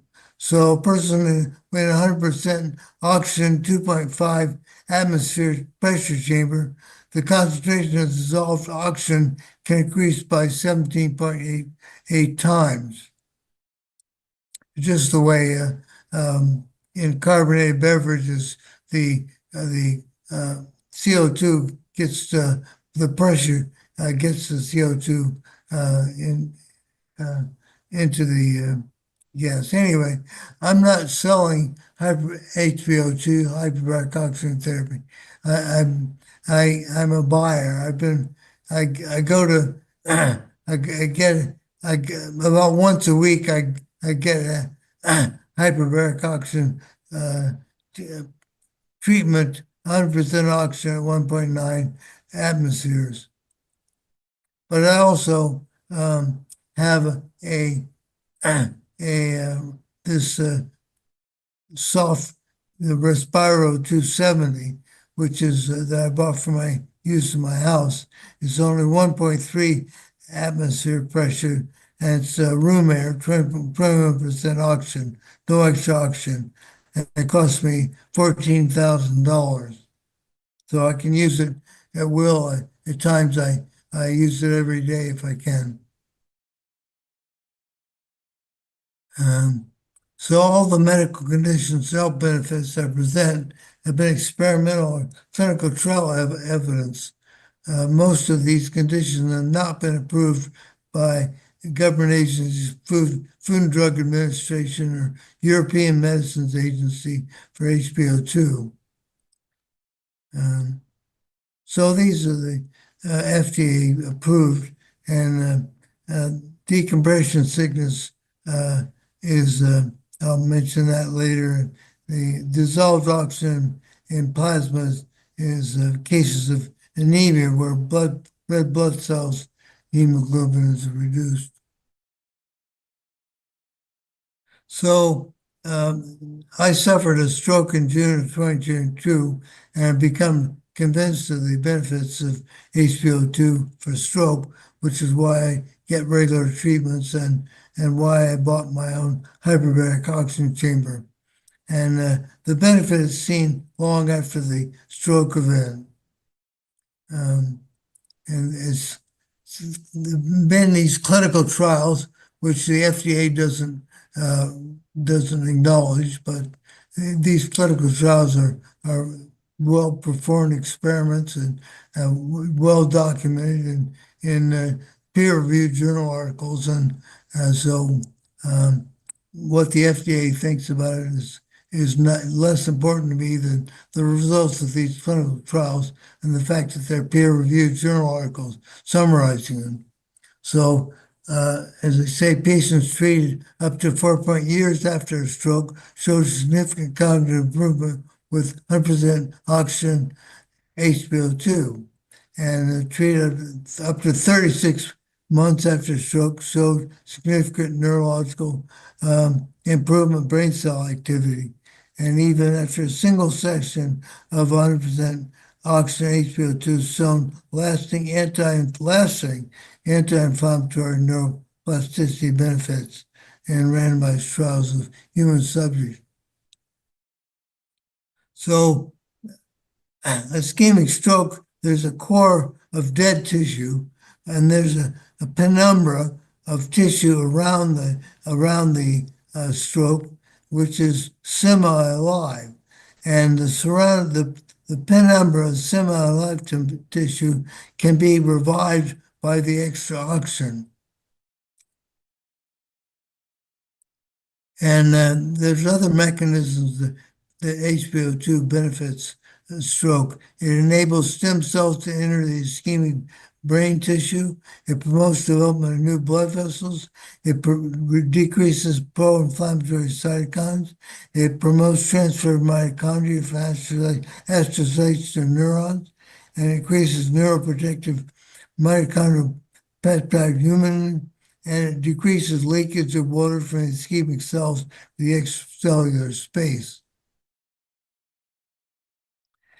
Now, there's half of the general population experiences at least one traumatic event in their lifetime, but only 7% develop post-traumatic stress disorder, PTSD, as a result.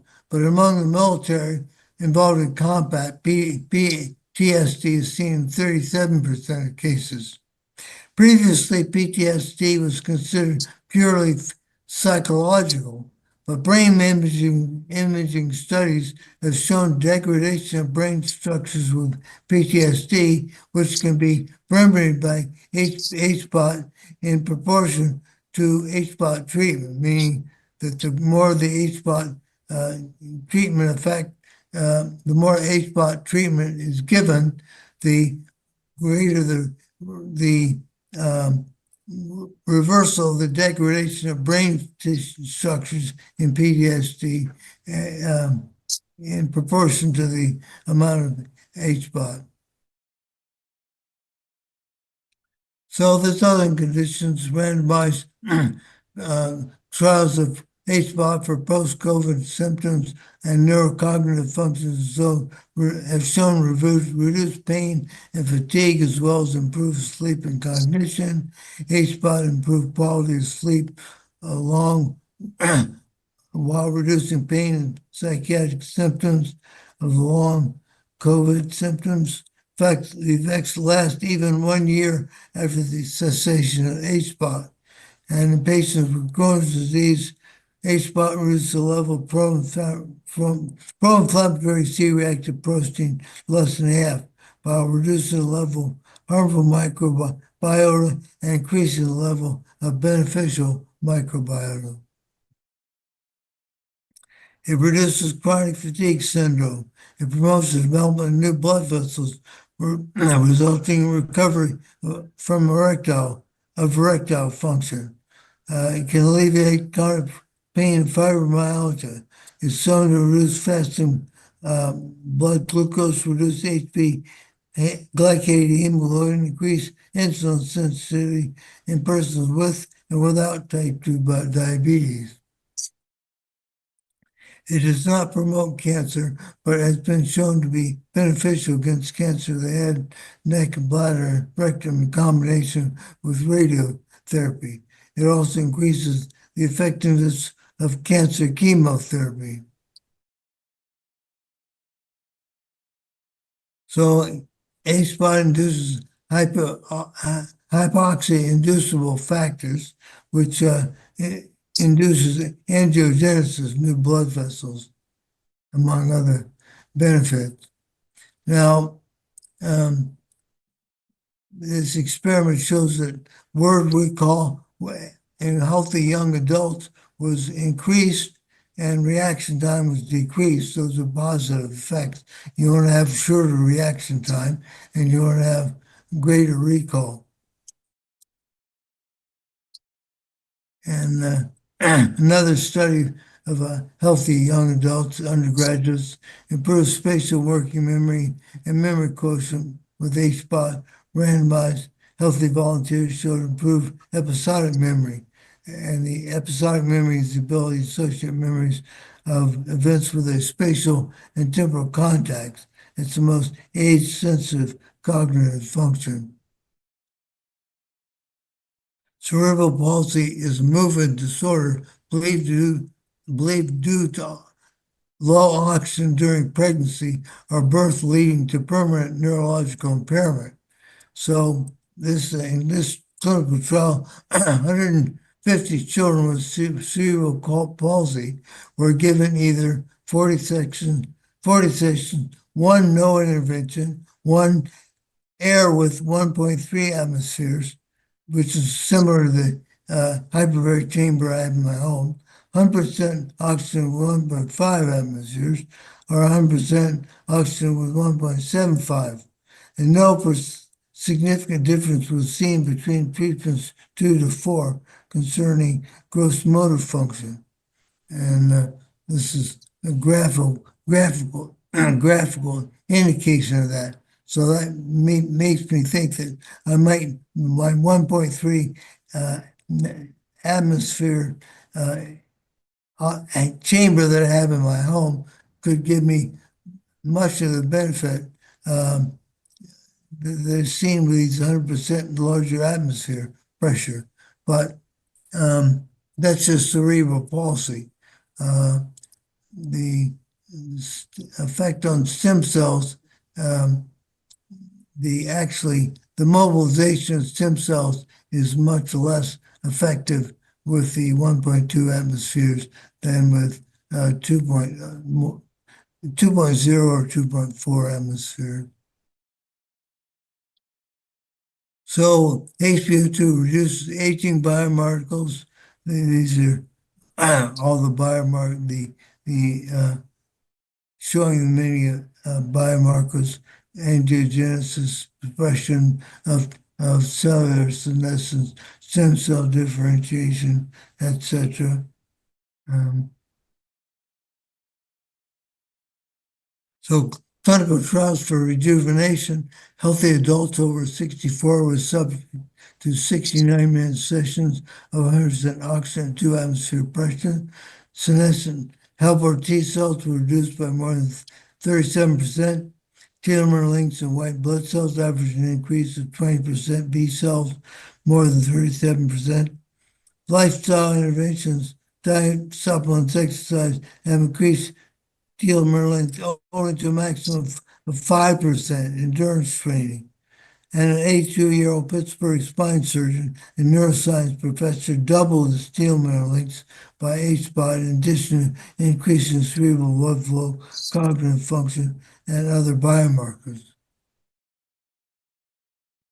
And elderly persons with cognitive impairment given 68 sessions within 3 months showed elevated cerebral blood flow and improved cognitive function. And another similar experiment within 3 months showed improved skin health by reduced senescent cells, improved blood flow, and a similar. All these experiments were performed by the same research group, and these 68 sessions within 3 months showed 22% increase in gene expression of the longevity associated FOXO3 gene. You have to do a better job in the problem. Now, I mentioned decompression sickness. This is the greatest risk of drivers is to rising to the surface so rapidly that bubbles form in their tissues, damaging blood vessels. This is analogous to opening a carbonated drink where all the dissolved carbon dioxide suddenly comes to the surface and bubbles. And you don't want that happening in your blood vessels. And so decompression sickness is FDA approved use of H-spot. And decompression is not seen for an ascent greater than 1 minute from a depth of 33 feet or an ascent rate of depth less than 33 meters, equivalent to 1.3 atmosphere pressure. H-spot reduces pressure, gradually allowing the bubbles to gradually dissolve rather than form bubbles. Excessive decompression is not seen in H-spot. So oxygen toxicity has rarely been seen in H-spot, but seen in drivers at depth of 15 meters due to cold physical exertion. Initially, H-spot can produce oxidative damage, but after a few H-spot sessions, the transcription factor NR2 activates antioxidant enzymes which protect against further damage in further H-spot sessions. And oxidative damage associated with H-spot can result in cataracts, though less so in persons with high plasma levels of vitamin C and carotenoids, and more so in persons who consume high glycemic index foods such as soda beverages and so forth. In Fort Lauderdale, there's Hyperbaric Oxygen Treatment Center, Hyperbaric RX, it's called LLC, in Fort Lauderdale. It's located in 3701 West Commercial Boulevard, just down the street from the Life Extension building at 3600 West Commercial Boulevard. It's Laura Betts is the facility director at the center, and they have half a dozen hard chamber 1.9 atmosphere H-spot units to deliver 100% oxygen by face mask. And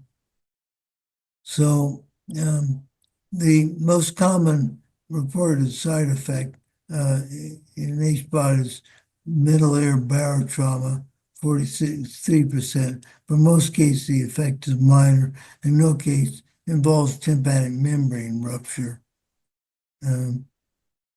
So the middle ear is between the external auditory canal and the tympanic cavity. Eustachian tube with the tympanic membrane close to the tympanic cavity. Eustachian tube is normally closed to prevent internal sounds like breathing from blocking hearing sounds in the environment. Eustachian tube must open during decompression, a scuba diver rising to the surface, or a person ascending in an airplane.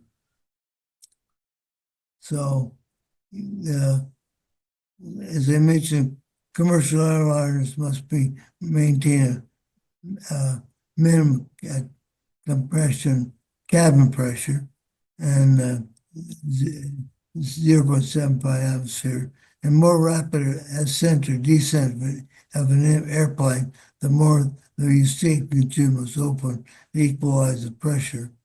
And a scuba diver depth of 33 meters, 10 meters, 33 feet, is a 2 atmosphere pressure and must ascend to the surface in a greater time than 1 minute to prevent middle ear bear trauma.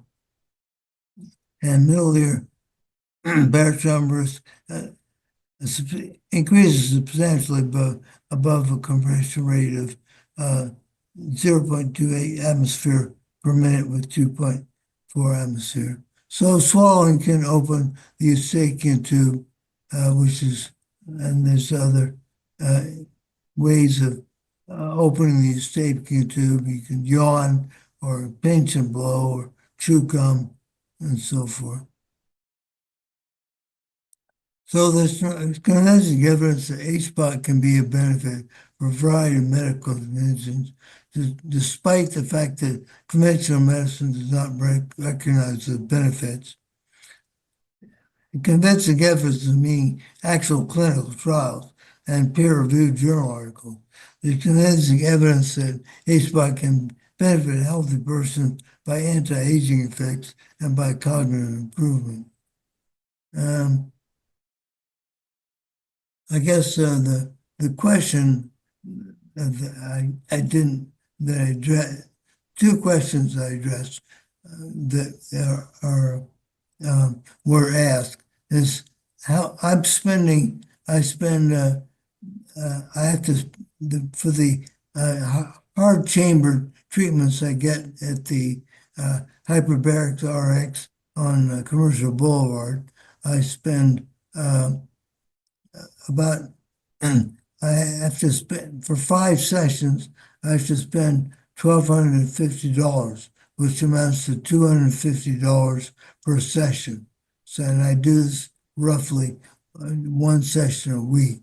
And also, I have my 1.3 atmosphere soft chamber, which I use as I have in my home.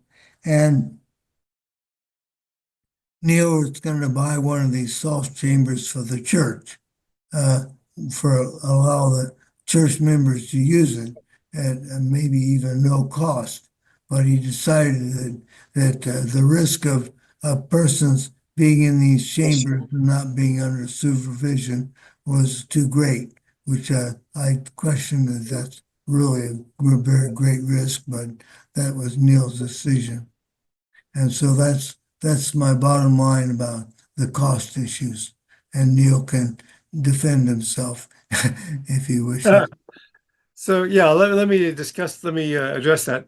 The idea of having a group of people having a hyperbaric chamber makes a great deal of sense. Having that group of people having the knowledge or the direction, the ability to use the hyperbaric chamber in a safe manner is, to me, very important and should be for everyone. But I would think that, so if you have it's an expensive investment, and also you need a place to put it. You need to be able to have a place to go.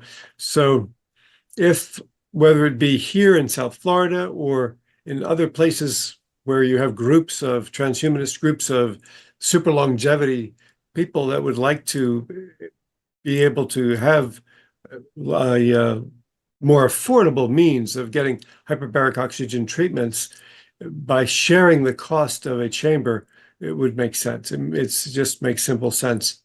And I haven't completely discarded that idea for South Florida, but I do want to distance it from the church. It would be more of a personal endeavor I would make with other people if there is a group of half a dozen or more that would like to do this. And I didn't know we were going to bring this subject up, but thanks for that, Ben. And certainly would like to talk with anyone in the South Florida area that would like to do this. Or if you're in another area and you want to connect with people that may like to do this, send me by email through the website any of your interests. Just shoot me emails on this and we'll see if we can create a network of hyperbaric oxygen therapy enthusiasts, if you will. Now, there's a question here. Let's see what we have. So you've discussed a little bit about the cost, and of course, you can go shopping for that. Ben and I and many have seen hyperbaric chambers displayed at places like Rad City and other trade shows at longevity conferences. And there's a variety of them. There's these super cool, very expensive ones, and they've also have the softer shell or the lower atmospheric pressured ones. And so there's a wide range of cost and quality, I guess you could say. Ben? Well, as I say, the depends on what's being stimulated. The cerebral palsy experiments indicates that the soft cells can give almost as much benefit, but as I say, the stem cells experiments show something different. So it depends on, you might get, anyway, I'm getting the benefit of both once a week with the hard shell and daily with my own home hyperbaric oxygen. So reiterate, the one that you have at home is it 2 atmospheres? What? How many atmospheres is your home machine? 1.3. Okay. Equivalent the other to one that being you 10 feet underwater. Okay. And the other one that you go to is 3 atmospheres? It's 1.9 atmospheres, the hard shell, and 100% oxygen. The one my home unit is 1.3 atmospheres and normal room air. Okay. But the room air, the oxygen gets increased, due to the pressure. It's like, the pressure increases the dissolved oxygen in your blood. So even though it's not 100% oxygen, you're still getting extra dissolved oxygen in your bloodstream. Very good. So let me see if we have some more questions. We have, here's a point coming from Peter Dreher. Do you read the comments there? Ben, shall I read it for you? Yeah, go ahead. I'll bring it up. Yeah. So hyperbaric oxygen therapy potentially could cause toxic lung cross-linking that could lead to suffocation. So what are your thoughts on that? That's not seen in practice. I don't think so. Okay. Okay. All right. Let's see what else we have here. And let me go over to our YouTube channel to see if we have any things there. Questions from the YouTube channel? We do not. So I think we're concluded. Are there any other questions for Ben Best on hyperbaric oxygen? And, oh, John, okay, we have a question up north here. Let me see, I missed one. All right. Curious about the 3.0 ATA rating has 3 atmospheres shown to have any benefits that 2 doesn't offer. Any knowledge or thoughts on that, Ben? Repeat the question. Yes, he's curious about the 3 ATA rating and if a 3 atmospheres have been shown to have any benefits that 2.0 doesn't have. In other words, could there be a benefit in having a 3.0 atmosphere rating? Maybe. I haven't seen a lot of data on that. No, okay. Generally I haven't seen any commercial hard chambers that are more than 2.5 atmospheres, and 2.0 atmospheres is the most common. And certainly the clinical trials that I've seen never go over 2. We have a question here from Debbie that's, while a longer stay in hyperbaric oxygen atmosphere can be beneficial, does anyone have information on whether a multi-day stay in hyperbaric oxygen atmosphere could have a positive or negative effect? A multi what? Multi-day for longer time So, I think, you know, it's fine to, oxygen toxicity is a real problem. As I Yes. say, the NRF2 gets upregulated. As long as it's an hour or no more than 90 minutes, as it's done in all the clinical trials, you don't have a problem, this issue of oxygen toxicity. I also mentioned there's some indication that can be cataract risk. And Brian Johnson, the great biohacker, has actually created an office that's in which he's in hyperbaric all the time. And I think he's doing himself great harm. I think you need to do these things in a limited way, that all the clinical trials are no more than 90 minutes and usually an hour of 100% 2 atmospheres of pressure. And I think there's great danger in going beyond that. okay. Here's a very interesting question from none other than Dennis Kowalski. And welcome, Dennis. We have another famous guy in the crowd here. So Dennis is asking about the benefit of cryonics perfusion under hyperbaric pressure. Any thoughts on that, Ben? I don't know, maybe it could reverse some ischemia. Ischemia is certainly a problem for cryonics patients, and you would want to reduce the ischemia as much as possible. I think it could be technically challenging to be trying to combine all these things at once, but I think it's certainly possible. I think it could be beneficial. I think we need to see I'd like to see some results, but theoretically, anything you can do to reduce the ischemic damage associated with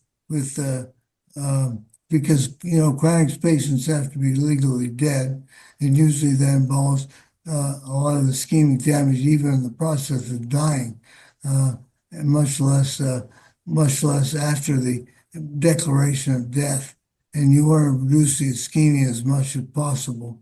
And so conceivably, but it seems like it's pretty technically challenging to be cooling a person in an ice bath and all these other things you're trying to do under hyperbaric oxygen conditions. But I suppose it's possible, but it seems like it'd be another level of complexity. But anyway, it's a reasonable question. Yes, and I'm going to ask Dennis to stand by for the after party to discuss this other question and point that's in our box here.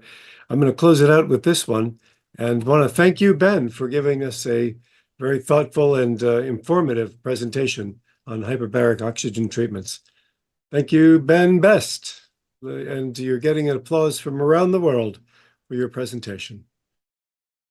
I would like to let you all know that we will be back in person at the church, and both in person, in Zoom, and of course, live streaming on YouTube.